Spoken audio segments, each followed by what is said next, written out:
Hi guys, it's Mari Thompson TV and you're welcome back to my channel. If you are just joining in, thank you so much and you're so much welcomed. So today we are going to be reviewing the movie Last Straw, currently showing on BIMBO ADEMOYE TV on YouTube. Yes, it's a new movie. It's a latest movie featuring TIMINI, EGBUSON and SHAFFY BELLO. This movie is filled with so much emotion. It's a well-played one which I personally love so much, because with this combo you can never go bad with them. Like, they just fit so much. Without wasting much of our time, let's get right into the video. But before we start, make sure to tap on the subscribe button, like, share and turn on your notification bell to get more movie review from me. This movie is about Morenike Lawson, short for Mo Lawson. Yeah, we call her Mo. We are going to call her Mo in this movie. Married to Laolu Bakare. Laolu Bakare comes from a poor background. He's less privileged than Mo and he's still trying to figure out his life. Yes, he's currently unemployed and he's still trying to, get one deal or the other in order to start his own app company. He loves and cares for his wife so much and can be described as the perfect husband. Mo also loves and cares for her husband so much, but the only problem is that she allows her mother dictate the affairs of their marriage without shutting it down in any way or in any form. Mo's mother doesn't like Laolu in any way. She doesn't like him at all. She believes that a daughter of such caliber should not be mingled with anyone from a poor background, let alone a husband who is from a poor background. For the 1 year that they have been married, Mo's mother did not see Laolu as a husband to her daughter at all. Instead, she saw him as either an errand boy or a houseboy who just stays at home all day idle, doing nothing, waiting for her daughter to work and bring home money to him so that he can invest it on one of his pipe dreams that never comes true. She never saw the good in him no matter what he did, and she refused to accept him as her son-in-law. She would invite them over for dinner and insult Laolu at every opportunity she got, telling him how less of a man he was because he was unemployed and not financially buoyant to be the son-in-law she has always wanted. To the extent that she bought a new wedding ring for Mo, replacing the one that Laolu got for her, describing it as a very cheap and tacky ring which was not luxurious enough for her daughter. And in all of this, Mo didn't defend Laolu in any way or shut her mother down with the numerous insults she throws at him, but would only give a face of apology to calm him down. Then will later apologize when they are alone, not to take whatever her mother said personal, because that is how she talks and he should be used to it by now. Laolu kept on working hard to make a breakthrough for himself with his company, but none of that amounted to anything to Mo's mom, to the extent that when he came around one afternoon to drop off lunch to his wife, she cut Mo off when she was about to introduce to their client that Laolu was her husband, but instead said that Laolu was their errand boy, which made Laolu shocked and speechless. But again, Mo didn't say anything and allowed her mother to disrespect her husband. Mom's mom make Mo work so hard for the company, requiring her to work tirelessly for the company, that she will practically have no time for her husband when she gets back from work, making her exhausted and refusing her husband's sex, which was affecting their sex life, that they even had to plan for a particular day that they had to make love because of how tired she was most of the time. When the scheduled date of their romantic love-making night came, Laolu turned on his romantic charm, making everything sweet and romantic. And just when they were about to get freaky, they heard a knock on the door. No, it wasn't a knock. They heard a voice from the living room, because technically Mo's mom has a key to their house, and not only a key to their house, she also has a big house room in their home and also some other things like a picture frame hanged on the wall of their living room. Even though Laolu never wanted to let his wife go because of how much he has been looking forward to this, he reluctantly let her go downstairs to her mother. When she got downstairs, her mother asked her if her room was clean because she was spending the night there and they would be working overnight. Mo hated it so much and went back to her husband upstairs, telling him that she had to work with her mother this night and would try her best to escape from her around 11:30 when her mom would be asleep, and Laolu had no choice but to agree. Her mother overworked her to the point that they both fell asleep, and she woke up around past 2 and quickly rushed to her husband and apologized for how the night turned out.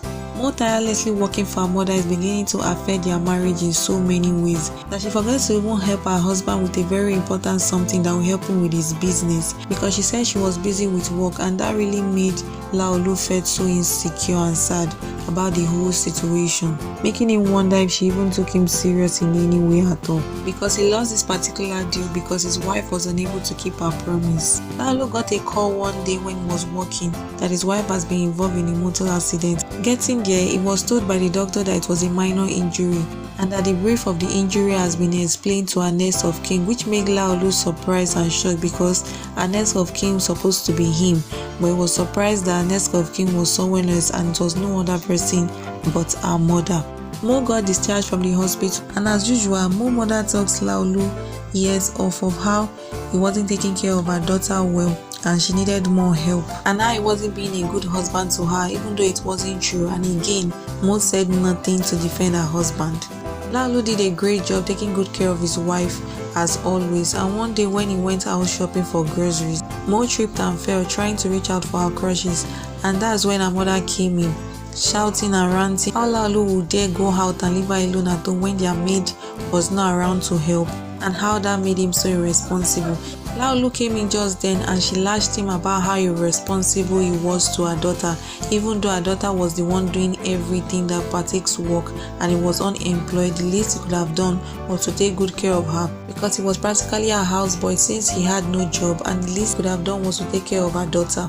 Laolu felt humiliated and asked his wife if she wasn't going to say anything about what her mother just said, but she said nothing, and he knew it was high time he spoke for himself. He spoke out and talked back at her that fine, he was from a poor background and he was less privileged, but the only offense he has done here is loving her daughter, which he has only ever done. And he was tired of constantly being talked down by her for the past 1 year that they have been married, saying he knows that it wasn't the son-in-law she dreamed of, but it was the one that was married to her daughter, so she had to deal with it, and thought that he was tired of her constant bullshit she keeps on bringing into his marriage. He said his mind and walked upstairs, and Mo's mother left. Mo came upstairs to him later, asking him why he spoke like that to her mother in a very disrespectful manner. And that was then Laolu confronted her back, saying that he understands that she was close to her mother and it has only been the two of them, but she disrespects him so much by enabling her mother to talk anyhow to him without defending him in whatsoever way, and how he also found out that her next of kin is still her mother when his was her. Laolu said his peace of mind and left the house for his friend's place, and when her mother found out, she said it was for the best because he never actually loved her and was only after her money from the get-go. But Mo clarified her that Laolu has never pressured her for money, and even the joint account they have together have long been untouched since he left the house. While Laolu was gone, Mo missed her husband so much because he would make her breakfast in the morning before going to work, bring lunch to her in the office, go out for grocery shopping, and fix things around the house even though they have a house help, and he never complained for a day. Mo told her mother how she was missing her husband, but her mother only told her to move on and tried to hook her up with a friend's son. They were both miserable without each other that Mo even hired a private investigator to find out where he stays and what he was up to, but nothing mischievous was found from the PI. Mo's mom was instructing the housemaid to throw out Laolu's plants when Mo came downstairs asking why she was telling her to do so, and she said it was only right for her to throw the plants away since Laolu was no longer around. And Mo told her to stop it, that Laolu was still her husband and she knew she had to set her straight. She concurred that Laolu was right all along because she has been enabling her mother to say all sorts of things to him without even defending him one bit, that she was in love with him and there's nothing that is going to happen, that simply because her father treated her in a very awful manner doesn't mean Laolu is going to do the same to her, and simply because her marriage failed doesn't mean her own was still going to fail because Laolu wasn't her father. Mo's mother reflected on her actions and knew she had to speak to her daughter about the whole thing, about the whole issue with her father that she has been hiding from her. She went to her and explained how she met Mo's father in the university, who was a bartender and was also from a poor background just like Laolu, and how she got pregnant for him and had to marry him, and just after they got married, even without their parents fully agreeing, Mo's father changed into something different that she had known before, constantly being intimidated by her success and making her feel so insecure, and how he took everything she has ever worked for and ran off, also realizing that he had a family somewhere else, and when she was about going there to get some answers why she should be treated like this, why she was treated like that, she discovered that he was dead. So the fact that she didn't get a closure from a man that treated her that way just haunted her for the rest of her life. Mo apologized to her mother for everything she has been through and asked her why she didn't tell her earlier, but also assured her that Laolu was nothing like her father, that he was a man who loved and respected her so much and needed to be given a chance. And her mother agreed and apologized for all her actions so far. Mo went ahead and made up with her husband, apologizing to him for not always putting his feelings first and defending him when it was needed. They got back home and saw Mo's mother preparing a delicacy for them, and Laolu could not even believe what he was saying at all. She apologized for her actions and what she has done and the horrible things she has done to him so far, and promised to be better. And Laolu also apologized for talking back at her the other day and promised not to let her down. Thank you so much for tuning in and watching. Make sure you subscribe, like, share, hit the notification button to get more movie review from me. Bye.